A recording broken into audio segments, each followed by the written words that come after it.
자, 먼저 첫 번째 소식인데요. 음. 벨기에에서 뛰고 있는 홍현석 선수가 네. 사실은 최근 들어서 이 선수가 굉장히 좀 각광을 받고 있고 조금 이렇게 뜨고 있는 것 같아. 근데 좀 아쉬운 부분은 먼저 이 말씀 좀 드리고 싶은 건 하필 또 월드컵 직전에 이렇게 좀 활약들이 있어가지고 그쵸. 진작에 조금 몇 개 떴으면 약간 월드컵도 갈 수 있지 않을까 이랬을 텐데 약간 직전에 좀 뜬 느낌이 있고. 그러니까 홍현석 선수는 사실 지난 시즌도 잘했어요. 네네. 그래서 이제 지난 시즌도 이제 해외 축구를 많이 보시는 이런 이제 분들은 네. 이미 홍현석 선수가 꽤나 유럽 무대 잘하고 있다. 라는 걸 알고 계셨죠. 네네. 물론 이제 그게 이제 오스트리아 무대에 그렇죠. 린츠라는 팀에서 잘 했는데 네. 어쨌든 린츠에서 어린 나이에 잘했거든요. 그러니까 당연히 그래서 이번에 그 23세 이하 아시안컵 때도 뽑혔던 이유가 그런 이유죠. 네네. 여기서 이미 뭐 홍현석 선수가 지난 시즌부터 잘했는데 그러니까 여기서 이제 어떤 포인트가 있냐면 국가대표팀에 오려면 거기서 조금 더 통할 만한 실력이다라는 걸 입증을 해야죠. 더 보여줬어야 됐죠. 예, 예. 그러니까 이게 어떤 게 있냐면 어쨌든 조금 더 큰 무대에서 통한다. 요게 됐으면 그랬으면 이제 바로 좀 뽑았겠죠. 국가대표팀에. 근데 네. 이제 지난 시즌에는 린치에 있었고 이번 시즌에 이제 조금 더 큰 무대인 벨기에. 벨기에로 가서 헨트에 가서 헨트에서도 잘해요. 네네, 그렇습니다. 그래서 이제 우리가 야 너무 잘한다. 헨트에 가서도 잘한다. 네. 물론 지난 시즌에도 뭐 유럽 대항전 나가서 잘했거든요. 린치에서도. 네. 그런데 헨트로에 와서도 잘하니까 이거 국가대표팀에 뽑았으면 좋겠는데. 아, 그런 얘기가 또 있었죠. 했는데 사실은 이게 늦었어요. 네네. 월드컵 너무 직전에. 요게 약간 이제 그런 부분이 있어서. 요게 타이밍이 조금 아쉽게 안 맞았다. 음. 근데 만약에 뭐 월드컵이 몇 개월 정도 아마 기간이 있었다. 했으면 한 번쯤은 좀 불러보지 않았을까? 예. 뽑아볼 만한 그 정도 수준의 플레이를 네. 지금 이미 합니다. 그렇습니다. 그래서 이제 더더욱 아쉬운 거죠. 네, 그래서 네. 아마 벨기에 지금 헨트 경기가 쿠팡 플레이에서 중계를 하고 있어요. 그래서 그 뭐 중계로도 국내 중계로도 아마 많은 분들이 보실 텐데 네. 경기 보시면 진짜 잘해요.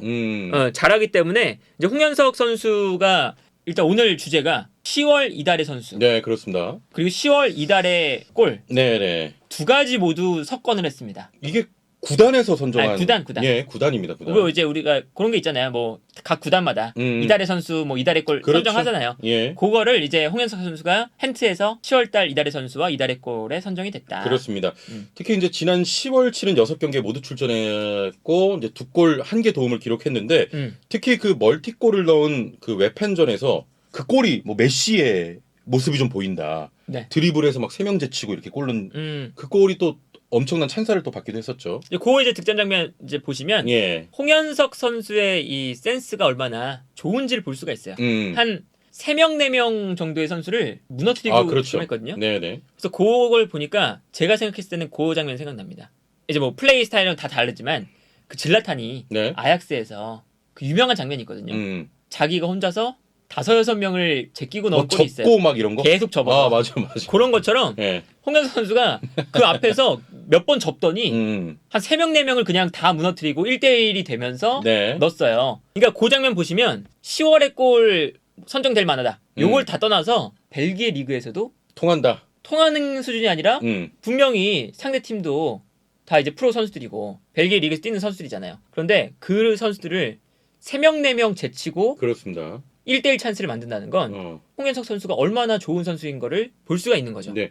저번에 그 골도 한 번 있지 않았나? 약간 오버헤드킥 같은 거? 그렇죠. 네. 그 골도 있었고.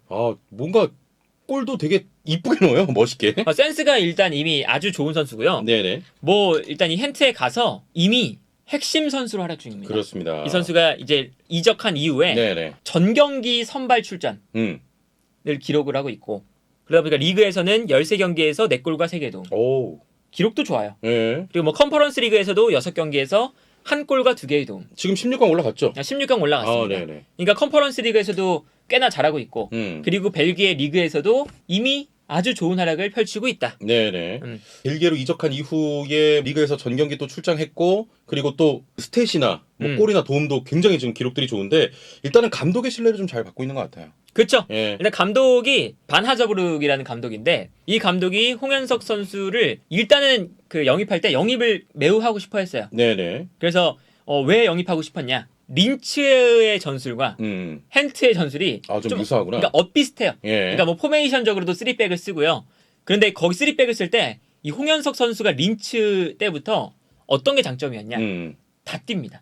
그러니까 워낙에 축구적인 센스나 이런 게 좋기 때문에 네네. 3백 만들 때 3-4-3 쓸 때 중앙 미드필더 혹은 3-5-2 만들 때 어쩔 때는 수비형 미드필더도 보고 아예 앞선에서 뛸 때는 최전방 공격수나 측면 공격수나 공격형 미드필더까지 다 봐요. 예. 그래서 3백을 쓸 때 린치가 홍현석을 일단 어디든 그냥 넣으면 되는 선수였거든요. 네. 근데 헨트에서도 마찬가지입니다. 헨트에서도 네. 3백을 쓰거든요. 헨트가. 근데 어떤 위치에서 지금 쓰냐? 지금 주로 나오는 역할은 3-4-3 혹은 이제 3-4-1-2 네. 쓸 때 공격형 미드필더로 많이 나와요. 근데 상황에 따라서는 중앙 미드필더로도 나오고요. 수미, 중미, 공미를 다 네. 좀 두루 볼 수 있는 그쵸. 선수네요, 그러면. 그리고 여기에 더해서 어쩔 때는 최근에 어떤 전술까지 나오냐면 투톱에 한 자리 씁니다. 스트라이커까지. 그러니까 이게 얼마나 센스가 있는지를 알 수가 있는 거죠. 여러 네네. 포지션을 소화할 수 있다. 그만큼 팀에서 전술을 짤 때 아주 유용한 스타일이고 이러한 이제 특성들이 이제 홍현석 선수가 기본적으로 많이 뛰어요. 네네. 일단 활동량이 네. 굉장히 많고. 그러니까 이제 일단은 이제 보통 이런 선수들의 그런 특징이 활동량이 많아요. 그러니까 멀티 포지션이 되는 거죠. 어디든 둬도 중간은 한다. 네네. 근데 홍현석 선수는 중간이 아니라 지금 벨기에 리그에서 잘하고 있거든요. 어디든 둬도 잘해요. 그래서 이제 그 아시안컵 때 23세 이하 네네네. 아시안컵 때 그때 이제 황선홍 감독이 비판을 많이 받았거든요. 왜 홍현석을 수비형 미드필더에 쓰냐. 분명히 이 선수가 그 린츠에서 중앙 미드필더 혹은 공격형 미드필더로 잘하는 선수인데 네. 왜 수비형 미드필더를 쓰냐. 그래서 황선홍 감독이 이제 그 경기 끝나고 공식적으로 인터뷰도 했죠. 내 잘못이었다. 내가 너무 잘못된 위치에 뒀다. 근데 그렇게 썼던 이유도 어느 정도 있긴 합니다. 린츠에서 그 자리에서도 뛰었거든요. 어디든 또 다 뛸 수 있는 선수니까. 그렇죠. 예. 그래서 이제 이 선수의 이제 플레이를 보면 헨트도 기본적으로 홍현석을 일단은 전술 짤 때 어떤 자리에든 그냥 넣고 서요. 뭐 투톱을 쓴다고 하면 투톱에 한 자리 쓰면 되고 뭐 다 해. 근데. 공미 쓰면 공미 쓰면 되고 네. 중미 쓰면 중미 쓰면 되고 수미가 없다? 살짝 내렸을 때도 있고 그러니까 다 할 수 있는 선수인 거죠. 네네. 그래서 제가 이 선수를 보면 이재성 선수의 느낌이 많이 난다. 황인범 선수는 뭐 이제 경기 전체적으로 또 팀에 좋은 영향들을 많이 미치는 선수이기 때문에 그러니까 활동량도 많고. 이재성 선수의 장점도 그런 거잖아요. 경기를 매우 편안하게 만들어주는 선수. 네네. 그리고 이 선수가 기본적으로 활동량도 많고 하다 보니까 측면에서도 뛰고 왼쪽 오른쪽 측면 다 뛰고 공격형 미드필더 뛰고 네. 중앙 미드필더 뛰고 다 그 선수도 이제 많이 뛰는 선수잖아요. 여러 포지션을 다 소화할 그렇죠. 수 있는 선수가 이재성인데 네. 홍현석 선수도 좀 그러한 느낌이 나고요. 그래서 더 아쉬운 게 벤투가 이런 스타일 좋아해요. 벤투가 또 활동량 많고 그렇죠. 또 여기저기 잘 뛰고 이런 선수 좋아하는데 그래서 이제 그 벤투 감독이 인터뷰할 때 조금만 더 이렇게 앞에. 벤투 감독이 그래서 늘 얘기할 때 멀티 포지션 얘기를 많이 하거든요. 네네. 그렇죠. 선수 뽑을 때. 그래서 뭐 백승호 선수를 뽑았을 때도 백승호 선수의 장점 얘기해달라 했더니 이 선수가 수비형 미드필더도 보고 중앙 미드필더도 보고 상황에 따라서는 앞에서도 뛸 수 있고 네. 우리 대표팀의 큰 힘이 되는 선수다. 권창훈 선수나 뭐 나상호 선수도 마찬가지입니다. 멀티 포지션이 잘 돼요. 왼쪽 오른쪽 다 뛸 수 있고 중앙에서 뛸 수 있고 나상호 선수도 왼쪽 오른쪽 다 되고 네네. 공격수로도 뛸 수 있고 이렇게 멀티 포지션이 있다는 게 팀에게 아주 큰 도움이 되거든요. 그래서 홍현석 선수를 아마 벤투 감독이 좋아하는 스타일일 거예요. 그러니까 좀 더 아쉽다. 그렇습니다. 네. 근데 약간 더 화제가 일찍 됐다면 뭐 그런 좀 벤투의 부름을 한 번 정도는 시험해 볼 수 있을 법한. 근데 물론 이제 벤투 감독도 당연히 보고를 받고 리스트에 있었을 거예요. 그렇죠. 네, 근데 요즘 이제 활약 좋다더라. 이제 오스트리아 리그와 벨기에 리그로 이제 스텝업을 하는 과정에서 여기서도 통할까? 요걸 이제 또 지켜봐야 되는데 거기서도 통하니까 네네. 그 전에 조금 더 통했으면 더 이제 벤투 감독이 부를 수가 있었겠죠. 여기 뭐 이번 월드컵은 네. 지금 뭐 좀 이미 늦었다고 보고 그러면 내년에 이제 아시안컵하고 아시안 게임이 또 치러지지 않습니까? 그때는 오겠네. 가능성이 매우 높죠. 예. 아주 높고 일단 뭐 황선홍 감독도 마찬가지고 또 그 대표팀의 어떤 감독이 또 이제 올진 모르겠지만 그렇죠. 벤투 감독이 나간다면 월드컵 끝난 다음에 계약이 만료가 된다면 네네. 어떤 감독이 될지 모르겠지만 그 국가대표팀에서도 저는 아마 불릴 가능성이 매우 높은 선수 중에 한 명이다. 지금 이렇게만 한다면 안 쓸 수가 없거든요. 약간 정우영, 이강인, 홍현석 같이 뛰는 거 한번 보고 싶긴 하네요. 뭐 그렇게 될 수도 있겠죠. 네네. 그래서 당장 그 23세 이하 아시안컵 때는 홍현석과 이강인이 같이 뛰었잖아요. 네. 그런 것처럼도 될 수가 있죠. 국가대표팀에서 그 모습을 또 볼 수가 있을 수도 있죠. 되게 재밌겠다. 그렇죠. 이강인, 정우영, 홍현석, 양현준 뭐 이런 선수들. 그렇죠. 예. 뭐 오현규도 있고. 오현규도 있고. 이제 그러면 이번 월드컵을 또 이제 기점으로 네. 또 한 번 세대 교체가 그럼요. 되는 타이밍이 분명히 오잖아요. 네네. 다음 월드컵을 또 준비를 하면서 그렇습니다. 우리 대표팀이 자연스럽게 또 세대 교체가 되는데 아마 새로운 대표팀의 세대 교체가 될 때 네. 핵심 선수 중에 한 명이 될 가능성이 그렇죠. 매우 높은 선수다. 그렇습니다. 라는 생각이 듭니다. 자, 일단 홍현석 선수가 그래도 뭐 저희한테는 반가운 소식이잖아요. 또 벨기에 리그로 가서 엄청난 활약을 하고 있고 팀에서 인정받고 있고 이달의 선수, 10월에 이달의 선수, 또 이달의 골까지 이제 선정 두 개를 모두 거머쥐었는데 앞으로의 정말 대한민국 축구를 이끌 좀 제목이 될 것 같습니다. 그래서 홍현석 선수가 우리가 이제 보통 아는 루트는 네. K리그 잘해서 이제 라리가 뭐 분데스리가 특히 분데스리가 많이 가죠. 그렇죠. 빅리그로 이제 간다. 네. 요게 이제 우리가 생각하는 유럽에 대한 진출 루트였잖아요.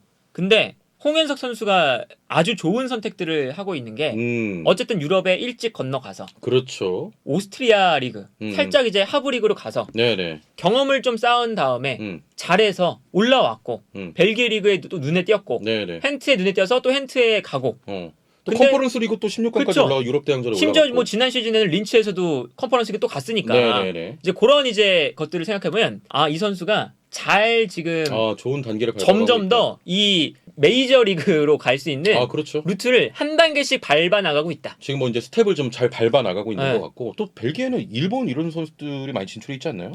그러니까 그게 이제 어. 요런 이제 홍현석 선수의 루트가 네. 최근에 일본 선수들이 가져가는 루트와 매우 유사하죠. 네, 그래서 이제 네. 우리가 그 일본의 이 대표팀 구성을 나올 때마다 얘기가 나오는 게 일본은 거의 모든 선수가 유럽파네. 굉장히 많아요. 이번에도 일본 명단도 그렇고. 사실상 다 유럽파거든요. 네네. 한두 명 빼고는.